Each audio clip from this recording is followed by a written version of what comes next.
We recommend before beginning any new exercise program that you get medically cleared. If, when beginning this exercise program, you should feel any weakness, lightheadedness, or pain, you need to stop immediately and consult your physician. When we look at a healthy spine, we need to focus on mobility and stability. Mobility is going to really look at getting the whole range of motion of the spine. Stability is really going to be related to that core strength, controlling the mobility through that range of motion. You're going to perform these exercises until you lose the form or the alignment that we have talked about. When you do lose that form or alignment, take a rest and then regroup and try the exercise again if you feel like you need that challenge. Neutral spine. Neutral spine is important because it allows the spine to work in the most optimal position. To find neutral spine, we are going to tuck the pelvis to push the low back into the mat, and then poke the pelvis into the mat, releasing the low back off of the mat. Finding the midpoint of this range will be our neutral spine, and hence the optimal position for us to work. Lower trunk rotations. We will bring the knees together and they are going to rock from side to side as the upper trunk remains still. By letting the knees go side to side, the pelvis and lower back will begin to rotate. You can work into further and further range of motion until the knees are nearly down to the ground. If you need more stability in the upper back, you can take your arms out to a T position.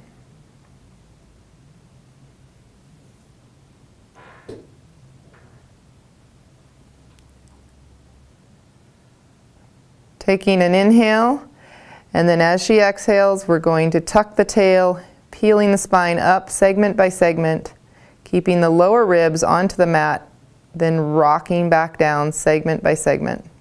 Releasing the pelvis, inhaling, exhaling, reaching the tail long and then up, peeling the spine up, and then rolling back through segment by segment. We will go ahead and press through the heels, lifting the pelvis completely up and off of the mat without letting the spine move from that straight neutral position. We'll hinge back down from the hips, dropping the back onto the mat. Pressing again up without letting the spine bend, hinging at the hip socket. Releasing down, pressing up, holding, lowering down. We want to feel a fold at the hips, and we want to press through the heels to get the back part of the legs activated, hamstrings and glutes. We will go ahead and find our straight bridge position. The pelvis and spine will be completely still. We're going to lift one leg up and lower it back down. Then go to the other leg, lifting and lowering, alternating without letting the pelvis dip or rotate.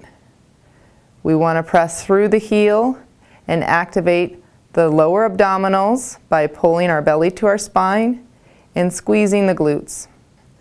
Take both arms straight to the ceiling. One leg will come up to 90 degrees at the hip. That leg and the opposite arm will extend away from the body, bringing them back to center or the start position. Lowering down the leg, bringing in the opposite leg up to the same position.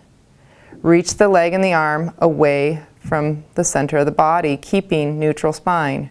Return to start position and lower. Continue alternating, reaching away, keeping that neutral spine, and return to center. We want to make sure that the rib cage stays down, pulling towards the pelvis, and that the neutral spine and the neutral pelvis remain still as we are challenged by the legs and the arms. A modification for this, if you feel that you're losing neutral spine, would be to limit the range of motion of the extending arm and leg. We will bring one leg up to 90 degrees at the hip. Keeping our neutral spine, we will pull the belly to the spine and bring the other leg to match it. Then we will bring one leg down and then the other leg down. You should not feel any movement in the low back or in the rib cage as you're moving the legs up and down from the position of tabletop. Assuming the tabletop position, one leg at 90, then the other, without losing neutral spine, we will take both hands to the ceiling.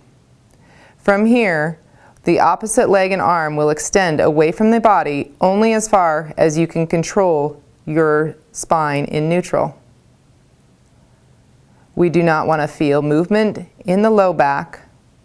We should not feel the low back moving away from the mat or pressing into the mat. We want to feel the abdominals pulling in as the leg and arm extend. To help the abdominals properly contract, one can exhale as we extend the leg and arm. You can shorten the range if you're not able to control the spine.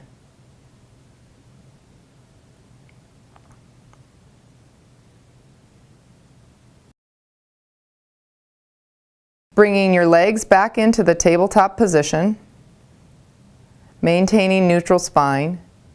If adding the arms in were too much to the body challenge, you can extend one leg, keeping the arms on the ground.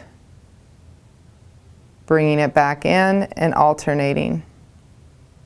We want to feel the work in the lower abdominals and not in the low back. By pressing the hands into the mat, you may have more support through. We can take both hands underneath the pelvis in tabletop. Here you will feel the low back pressing into the mat. We are now slightly out of neutral position, but this will allow for a safer low back and a potentially deeper work in the abdominals. In this position, we will continue with the leg extensions from tabletop, alternating. We still want to make sure that the work is felt in the front body and not in the back. With this position, you should feel the low back stay in contact with the mat, feeling the belly pulling in as the legs go out. Blowing the legs away with an exhale can often help increase the recruitment of the abdominals. Each of these exercises should be performed equally on each side. Arms are stacked on each other. We will open the arms up towards the ceiling, letting the chest open towards the ceiling. Head stays heavy as we rotate the upper back. The low back and pelvis remain still. We want to feel an opening in the chest and the upper back, along with some slight rotation of the head and the neck. The eyes follow the top hand as we do this movement. With our legs still stacked and knees at 90 degrees, hips at 90 degrees, we are going to stack our hands on top of each other. The top hand will circumduct over our head and around as we open our chest up to the ceiling. We'll bring it back to the start position, repeating several times, letting the eyes follow the hand as the arm makes a big circle, creating rotation and extension through our upper back.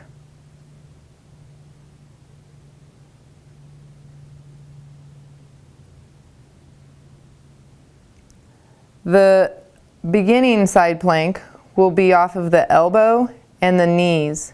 We will have the knees bent at 90 degrees and the elbow directly under the shoulder. We will go ahead and lift the hips up off of the floor, creating a straight line from the shoulder down to the top of the knee. We'll hold this and keep that neutral position of the spine. Elbow will be underneath the shoulder. The legs will be straight in line with the body. We will look for our neutral spine at this position as we lift the hips up and off of the mat. We will have weight going through the outside edge of the bottom foot and through the elbow. You will hold this position until you fatigue.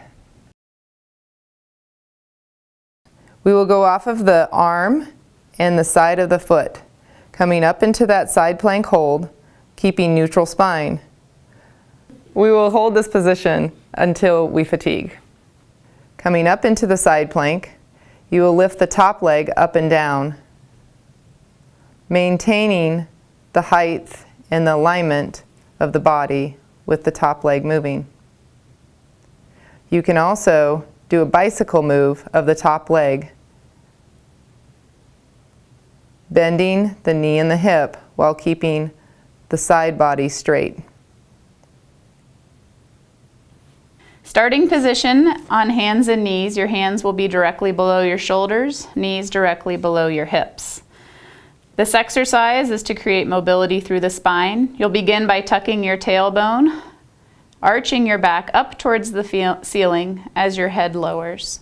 You will also feel your shoulder blades spreading apart in this position. Then reversing the curve, you'll lift your tailbone up towards the ceiling, let your back arch down towards the floor as you lift your head. You can bring your breath into this movement, arching up towards the ceiling as you exhale, and lowering back down your spine towards the floor as the head lifts with an inhale. Repeat, trying to feel movement between each vertebrae along the entire length of the spine.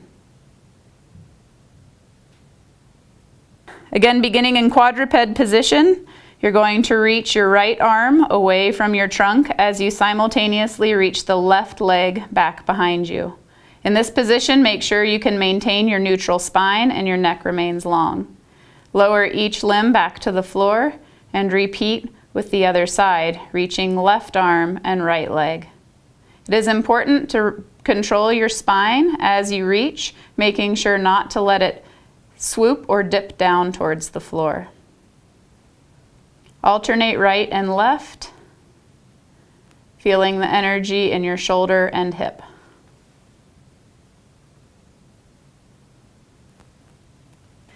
Beginner. From quadruped position, you're going to reach your knees slightly behind you and let your pelvis drop towards the floor until you feel a neutral spine position. Keep your shoulders strong and your neck long, feeling the work in your core. Hold until you feel a sense of fatigue. From plank beginner position with a neutral spine, you will extend one knee, reaching your heel back and your legs straight. Lower that knee, then repeat with the opposite leg, alternating right and left. Again, make sure to pay attention to neutral spine and keeping the neck long.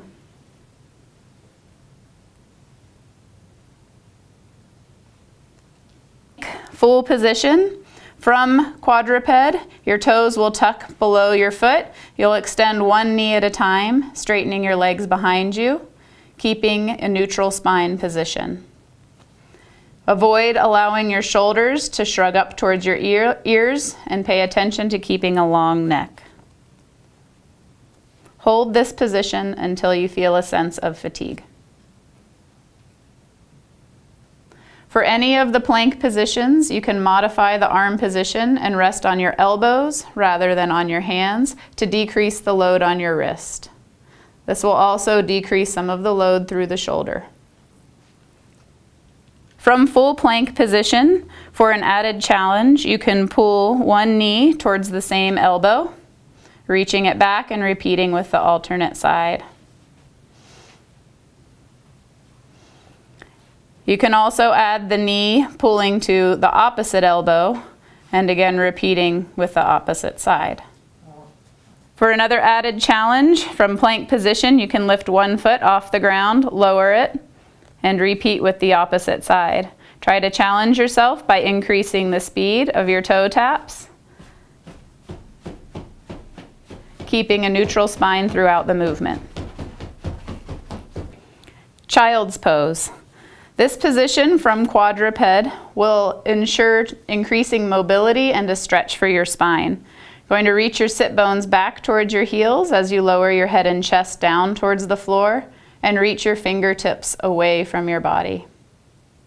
You can hold this position for as long as you need to increase and relax into the stretch for your spine. You can also move out of the child's pose position and then press back into child's pose.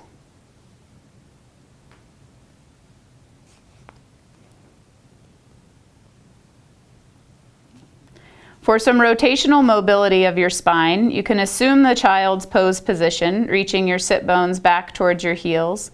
Then lift one hand up off the ground and thread it underneath your trunk to rotate the spine. Reach out through your fingertips to increase the stretch. Return to neutral and repeat with the opposite hand. Reaching underneath the trunk as you lower your chest and stretch your spine into a rotation.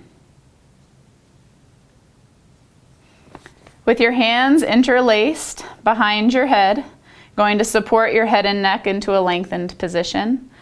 You'll then lift your head and shoulder girdle up off the mat, looking down towards your navel or your thighs. Control back down, lowering the shoulder blades and head to the floor, and repeat. Lifting, feeling the abdominals do the work to create the lift, maintaining length in the neck and a relaxed position of the head in your hands. To add the breath, you will exhale as you lift, inhale as you lower. Repeat until you have a feeling of fatigue in the abdominals.